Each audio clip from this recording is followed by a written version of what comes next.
Now I better not take any more time away from Mr. Gordon Tripp from Owen Orchards because I think he's got a lot to tell us. Take it away, Gordon. Good evening.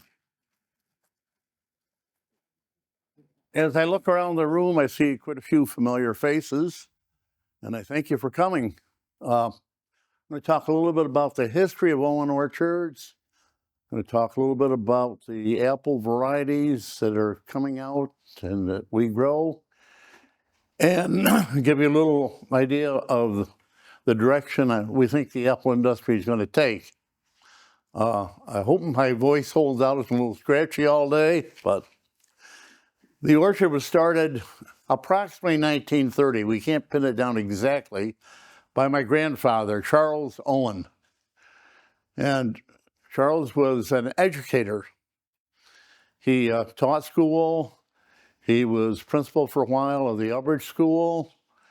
He taught mathematics in the Auburn district. He wrote math textbooks, workbooks.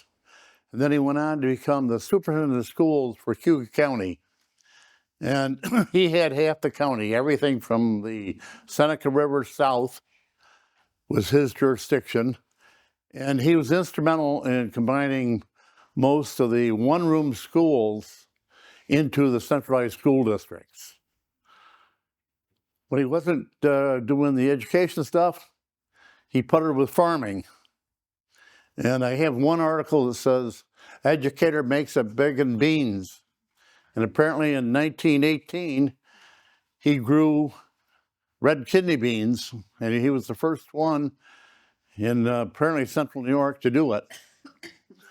Then he gravitated to the apples. I'm never sure why he did, but he did.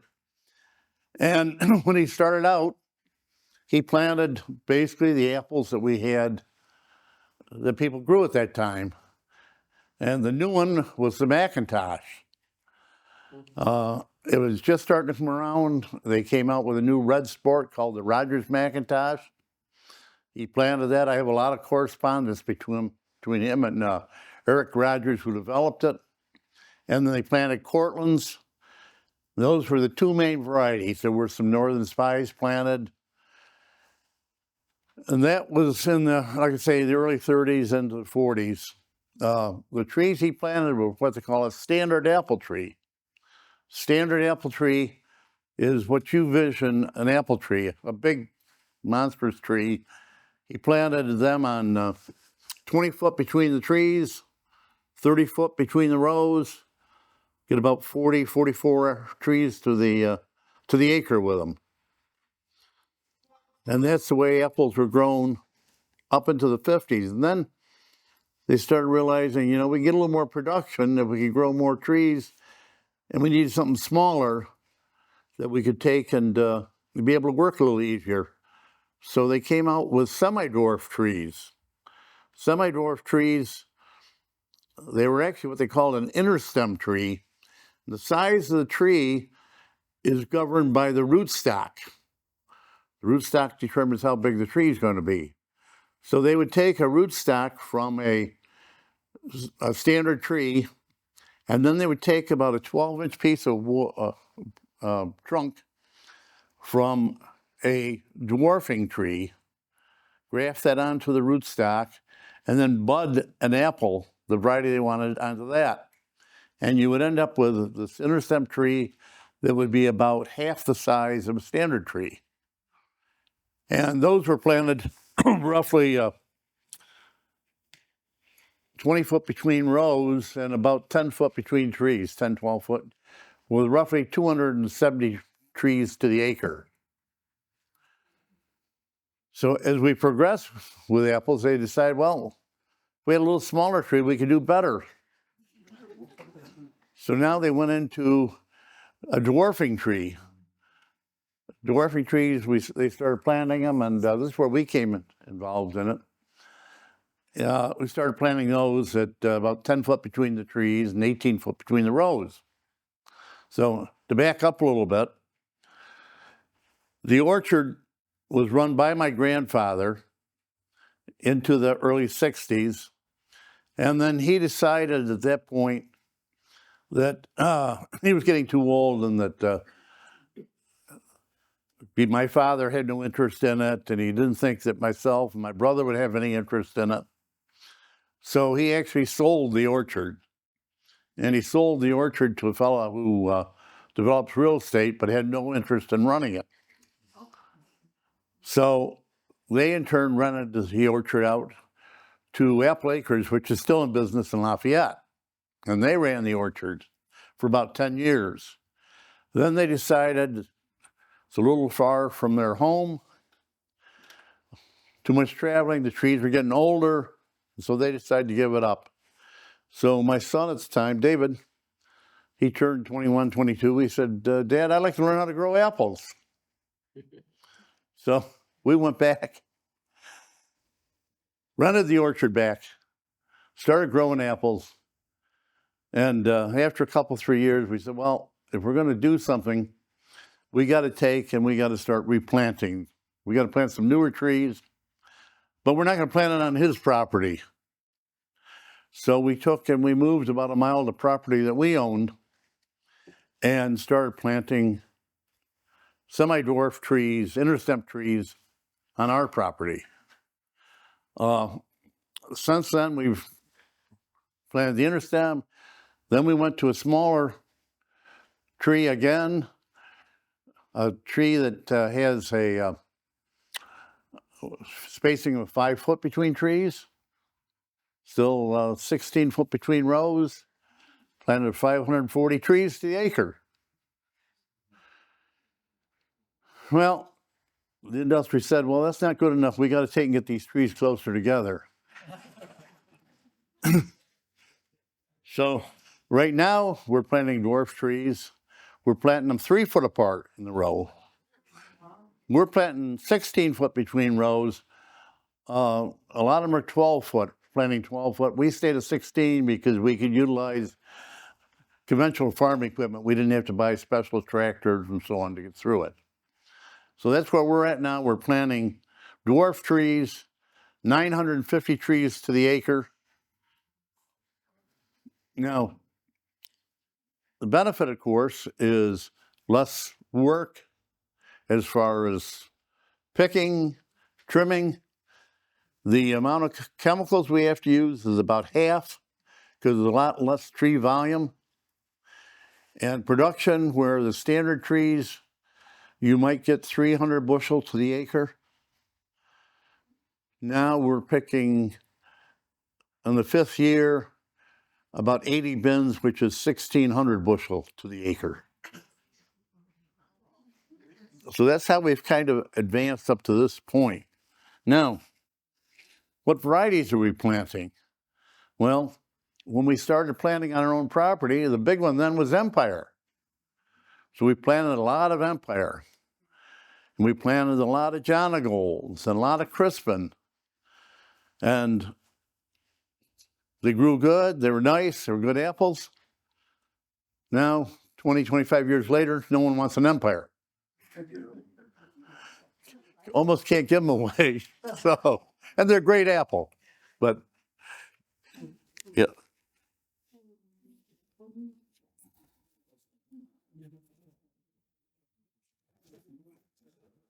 So now, like I said, back then, when we started the Macs, the Cortlands, Empires, Red Delicious, Crispins, Jonagold, those were the apples you planted. Then we needed something that would fit in an earlier market. Most of those didn't start till after Labor Day ripening. So we found an apple called Ginger Gold, another one called Sansa. They both came out in middle to late August. I say State Fair time. Great early apples. They were our standard bearer up to the last couple of years. Now we're getting into some newer varieties, and here we're going to break off a little bit. New varieties are developed. It used to be just Washington State and Cornell University. Those were the 2 main developers of new varieties. And it's kind of gravitated now. There's another hand in this out in the Ohio area, the Midwest. There's a group of apple growers who said we should be able to grow better apples. So amongst themselves, they started experimenting and cross-pollinating, growing apples, and they came up with some new varieties. And they actually came up with some really good ones. They formed an organization called MAIA, Midwest Apple Association, or Development Association, and they came up with varieties like the Evercrisp. Now, Evercrisp is probably the first variety they came out with that really took off. I'm still selling Evercrisp right now today. They're a Honeycrisp cross. They ripen the end of October. When they first ripen, I wouldn't give you 2 cents for them. They really don't have any flavor. You pick them, put them in the back of the cooler and forget about them. Then about the 1st of January, you start bringing them out. After they set for a while, the starches in it convert to sugar, and really good flavor, good and sweet, and they'll keep, as their name says, for a long time. The first time I picked any, I picked like a half a bushel, and it got put in my workshop, got buried. Didn't even realize it was there, and I think it was into May, and I happened to be moving some stuff, and I came across this crate of apples. And I thought, well, they're not going to be any good.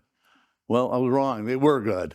So this time of year, that's an apple to be looking for. Some of the other ones that they developed that are just starting to come on the market. Sweet Singer, another mid-season apple, very good, crisp, sweet, again, a Honeycrisp cross. Another one, Rosalie, which I don't grow. Another one, we had our first crop this year.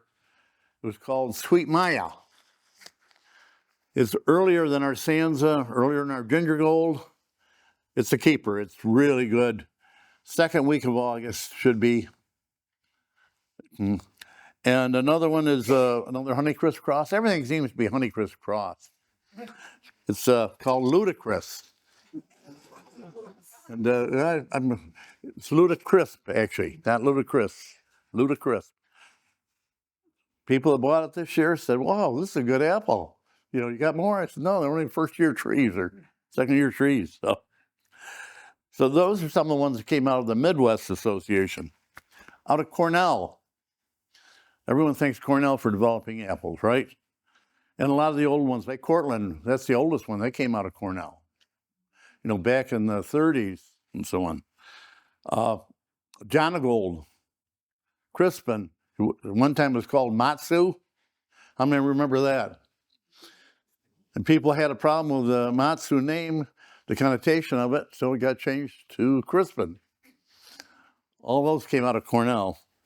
Some of the new ones they've been coming out with, a while back, Zestar. Zestar, again, a late August apple. Ripens about the last week of August. It's a great apple for about 2 weeks. Fills in that gap. After that, move on to something else. So, another one that's a mid-September, mid to late September is Autumn Crisp. Another, this one isn't Honeycrisp, but it's a beautiful apple. It's kind of got the shape of a Red Delicious, but not quite as deep a red color to it. Just great. 3 new ones that came out with the last couple of years. One is Firecracker. Now, Firecracker was developed by Cornell as a variety to make single variety hard cider out of. Well, after they started growing it, they said, well, this kind of tastes a little good to eat. It's kind of got a little snap to it. It's got a little fruity flavor. And then they said, well, let's try cooking with it. And they found out it cooked real good. So they call it the triple threat apple, because you can make hard cider out of it, you can eat it, or you can take and cook with it. Another one they had that came out of the It's a Honeycrisp cross. It's Cordera. It's a big, beautiful apple. Nice. It's okay. It's not what I'm sold on, but we've got them in the ground, so we'll be selling them. And Pink Luster. That's in the second week of September. Another great apple. It's just great color to it. It's got a pink cast to it. Nice white flesh. Just great eating apple. And another one that I didn't mention, we get it out of Adams County Nursery in southern Pennsylvania. They're the only one that grows it. It's called Crimson Crisp. This is kind of our workhorse. It ripens mid-September. It's not a big apple. It's real dark colored, beautiful apple. Got a little tartness to it, a little snap to it. It's great for our U-pick people. They like picking it.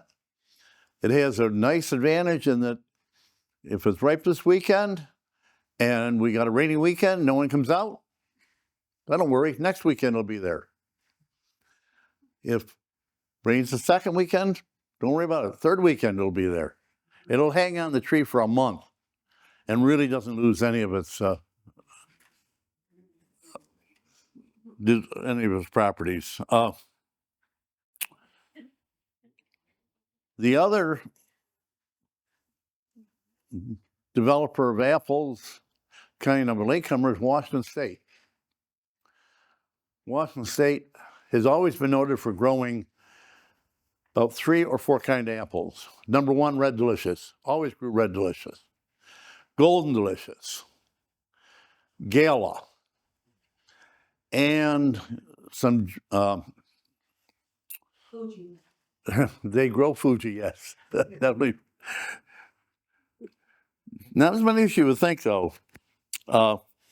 Granny Smith is the other one they grow a lot of. Well, their main one being Red Delicious, they've taken and bred that so many times to get the shape and get the color. It doesn't even taste like a piece of cardboard anymore. It's just... They finally realized, hey, we can't keep doing this.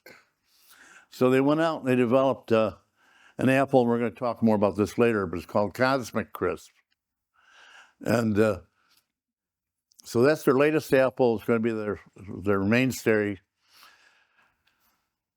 They planted not hundreds, not thousands, but hundreds of thousands of trees, millions of trees of these things, before they even really knew whether there was a market for them or not. And, they're doing okay with them. They didn't take off the way they thought they would. But that kind of leads me into club apples. Anyone ever hear of club apples? Well, there are apple varieties out there that are not public. They're owned by a company or whatever. And you have to belong to the club to grow those apples. Now in New York, we have 2 club apples, Snapdragon and Ruby Frost. Both of those, like I said, developed by Cornell. They're really exceptional apples. So in that case, the rights to those apples were bought by about 127 of us apple growers in the state. And we're the only ones who can grow them. They can only be grown in New York State. And we have to market them ourselves and so on. We market all the ones we grow right to the public, but there are packing houses also that handle them. There are other club apples out there that you may have heard of. Sweet Tango,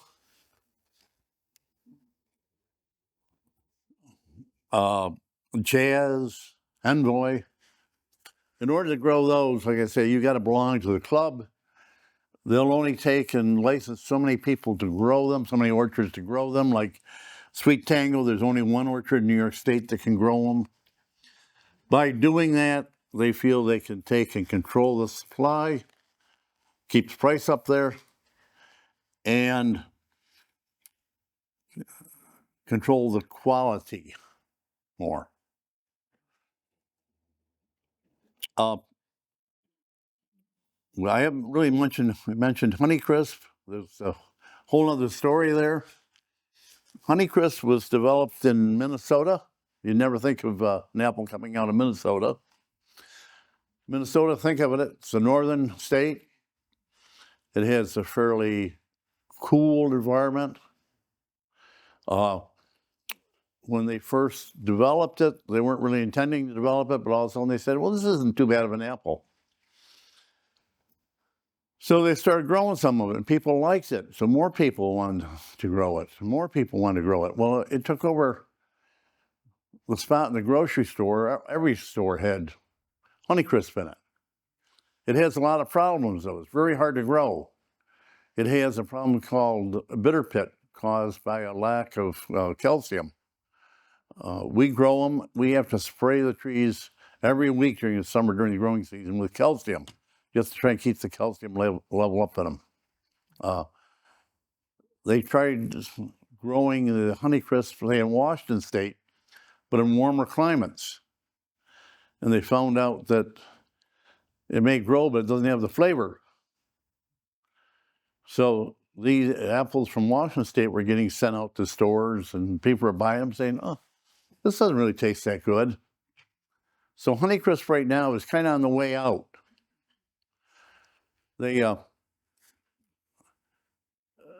kind of bitter. yeah. At one time, Honeycrisp were bringing in the stores, $3.50, $4 a pound. You can go in most any store right now and find them for less than $2 in the store. There's so many other apples out there, in my opinion, that are better than they are. The other problem is with the vast number of apples that are out there, and new ones coming every year. When Honeycrisp first came in and went into the stores, the retailers liked this because they had an apple that would really sell. People would really buy this. And so let's get more of these. So we got these new varieties coming on, and they started bringing them into the store. Now, instead of carrying the 4 or 5 varieties that you normally would have in the store, started getting 7, 8, 9, 10 varieties in there or more. Now it's gotten to the point where the stores are finally saying, hey, this is too much. We don't have enough shelf space for all of them. We can't really deal with this. So you're going to see the number of varieties in the stores dropping back, going back to 5 or 6 proven varieties, and that'll be it. The other varieties, if you want those, you're going to have to come out to like our place. We'll still grow them. We'll have them there. So, any questions I can answer? How many growers are there in New York State? About 800. About 800 growers, going everywhere from the people that have maybe an acre of trees up to 500, 600, 700 acres. A lot of apples grown in New York State, but Washington State is still king. They grow about 60, 65% of the apples in the United States. Yep. Number 2 is kind of zigzags back and forth between New York State and Michigan. This year we were up on top. We had more than Michigan, but yes. How many acres of apples do you have? We've got about 32 acres of apples. We have probably, I would say, about 35, 36 different varieties. What's your favorite? All depends on the season. All depends on the season. Yeah, right now, Evercrisp. Yes. So how do the people that develop the apples, how do they make their money? Scooped out Midwest. Yeah, good point. Good point. Well, there's 2 ways apples get marketed. Cornell University, which develops a lot of varieties, And if they have a variety, say, the Cordera or firecrackers going, they'll do what they call an open release on it. The variety is made available to anyone who wants to grow it, and there's normally a royalty associated with the tree, normally $1 to $1.50 a tree. Some of the club apples, in order to buy into those, like I was saying, we grow the Ruby Frost and Snapdragon. Those, for every acre that I grow, the parent company for this is Crunch Time Apple. We are shareholders in it. They own the rights to it. And we have to pay them $500 an acre every year, as long as those trees are in the ground. Part of that money goes back to Cornell for developing new varieties. Part of it's used for promoting and advertising them. Any other questions? Yeah. It's still possible to get the northern spine. Yeah. You can still buy northern spy trees. You can still plant them. A lot of people don't grow them. Northern spies have 3 strikes against them. Number one, take the longest to come into production of most any variety. Where we're looking for apples on our trees, normally 3rd year, quite often we'll have them the 2nd year. For the 3rd year. Spies are going to be 5, 6 years down the road. Number 2, they tend to be biannual in production. You'll get a big crop 1 year, you don't get much the next year. Good for the keeper. Yes. The 3rd thing is, as I say, the trees are willowy. The branches kind of get blown around. The apples hit against each other. They get marks on them. And even though it doesn't hurt the apple, people take and think there's something wrong with the apple. So no. But yes, you can still plant them. You can still get them. You take, she mentioned the Chinese. 20 years ago, the Chinese hardly grew an apple. Right now, they're the world's biggest producer of apples. Yeah, doesn't seem possible, but it is. Yes. About how big a percentage of the apple industry is the cider business? Is part of your overall business? I'm going to take a stab, maybe, I wouldn't say quite 10%. No, it's a small number. Just regress a little bit for a second here. I forgot a couple things. We're talking about the history of the orchard. Well, right now, I'm the 3rd generation. My son is the 4th generation, David. And my grandson, Stephen, is the 5th generation. And hopefully he's going to take over my part. He's already doing a lot of it already, so I can relax a little bit. Another thing that we do a lot of in the orchard is work with school groups.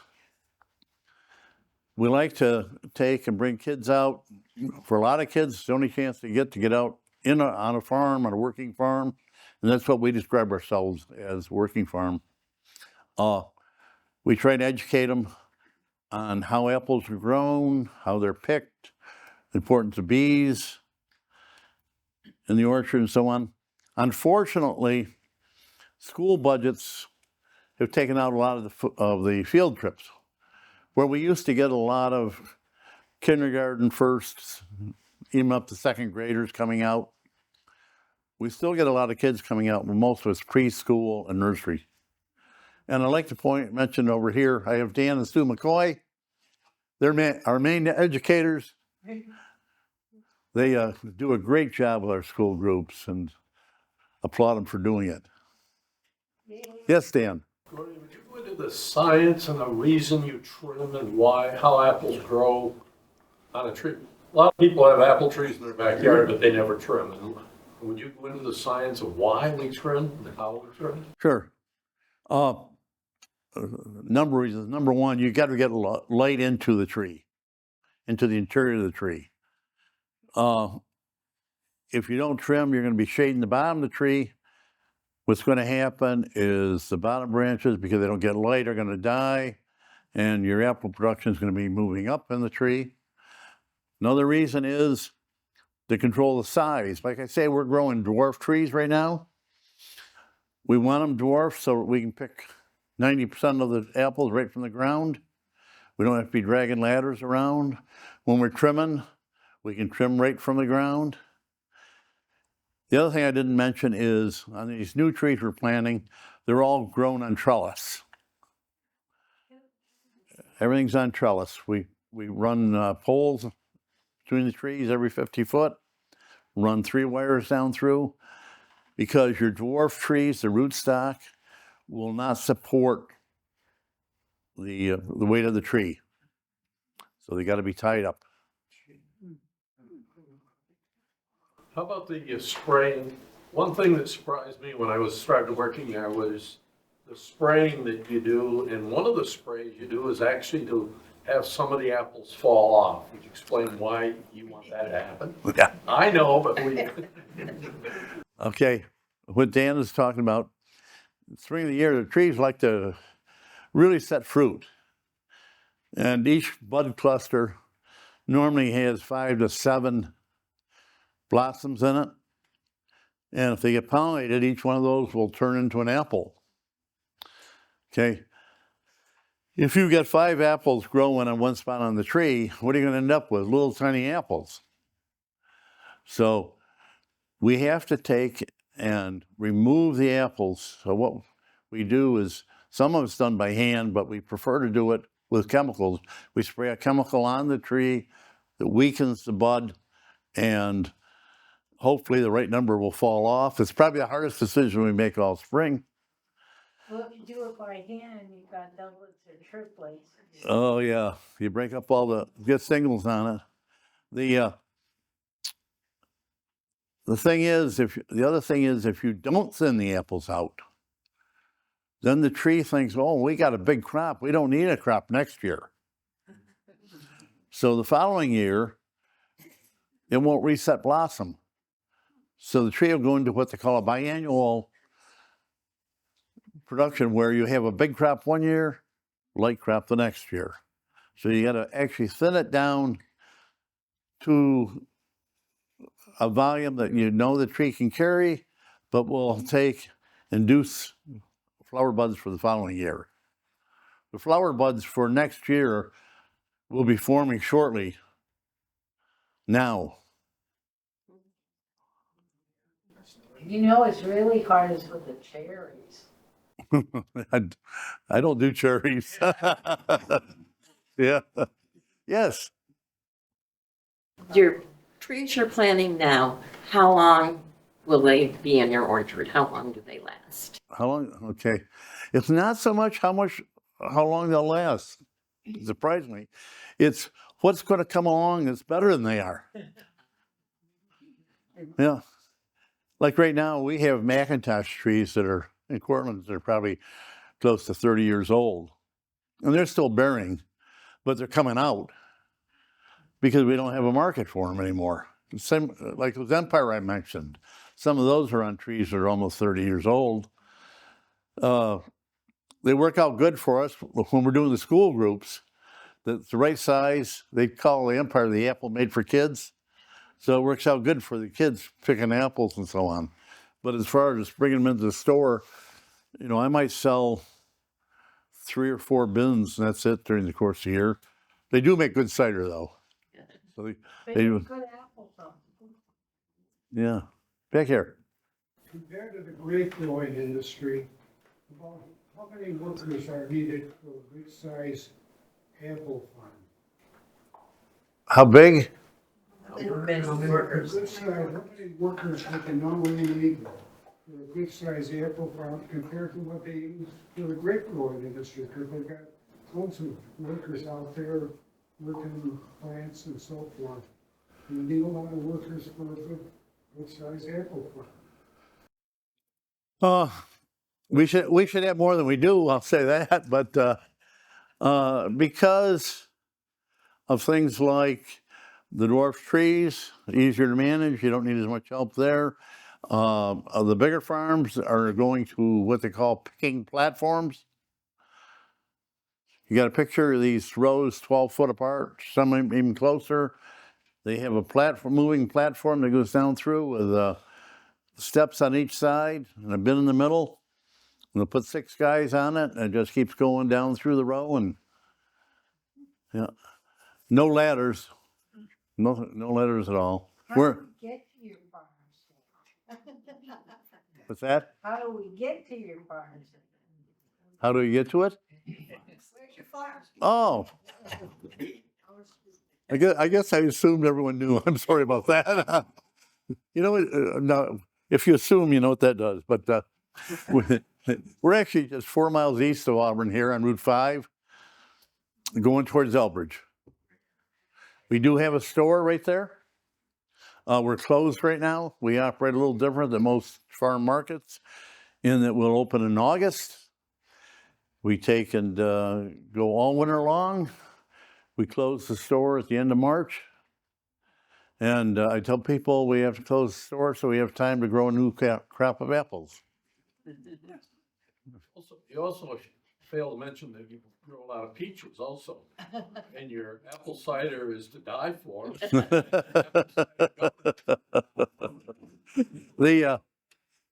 We grow peaches when the weather cooperates. We said when we put the peach trees in, that if we got a crop 3 out of 5 years, we'd be doing good. And that's about what we've been getting. We don't know if global warming is going to change that. We're taking a gamble on it. We'll be planting, if everything goes right tomorrow, we got about 130 new peach trees going in. We planted 50 the other day. We used to wear gloves for big girls for peaches. The ones we have now, we don't pick on. They're the ones we're putting in right now. For down the road, we're putting them where we could do pick on them if they work out. Wow. We're trying something a little different. We're going against the grain. They always say when you plant peach trees, you plant them on your best ground on the south side of the hill, so they get the morning sun and gets them growing earlier. We're going the opposite way. We're planting them on our good ground, but we're planting them on the north side of the hill with the idea that maybe they won't start quite as soon. Maybe they'll delay 3 or 4 days. It might be enough to get us through some frost and so on.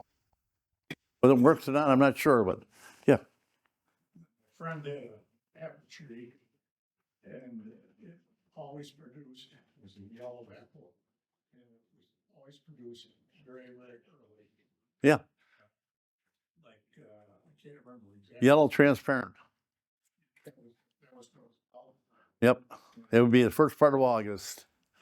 They were great for applesauce. Not much else. Yeah. Again, it's one you enjoy for a couple of days and then move on. Yeah. Well, this Yeah. is probably a dumb question, but do you still eat apples every day? Most every day. Most every day. Yep. Yes. There used to be a big green apple. I think it was a pound apple. It was 20-ounce pippins. They made the best baked apples. Yeah, we grow a few of those. People still remember them. Great for pies, applesauce, and so on. We have a bunch of the old apples from the 1800s, 1 or 2 trees of, like Roxbury russet, golden russet, sapsawine. I can't think right offhand. Sheep nose, another one. Baldwin's. No, Baldwin back 1900, that was the apple everyone grew. They held up real well. They could put them in kegs and ship them down the Erie Canal to New York City. And now you can hardly find a Baldwin anymore, but yeah. Yes. Other than people going out and picking apples, how about deer? Do they ever? You know, deer don't really bother the apples on the tree. They eat the ones on the ground. And a lot of times in the winter, when there's snow cover, You'll see where the deer have gone out there and pawed the snow back from underneath the tree. The problem with deer is they eat the buds off during the winter. So if your bud's gone, your apple's gone. We Funny digestive system, they can eat the foods that they're used to, but go 5 miles down the road, make the same food, they get multi-kidney and die. Yeah. So it also depends on the location where they're getting their. Yeah, that when they herd up and they come in, every now and then we have to get a nuisance permit. We get a nuisance permit, we maybe have 30 or 40 deer out there, and we shoot 1 or 2 of them, the rest are gone.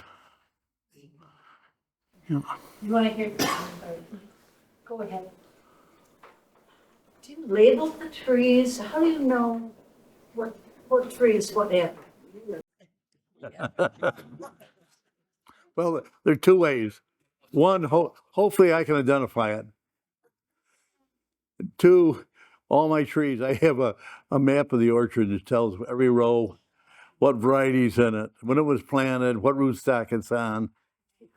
Yeah, so as Dan mentioned, we do have our own cider mill there. We press a lot of cider. In fact, I'll be pressing more cider tomorrow morning. This time of year, as I said, our stores close, but we still sell at the regional market in Syracuse Saturdays. We'll be going this week and next week, and that'll be it until fall.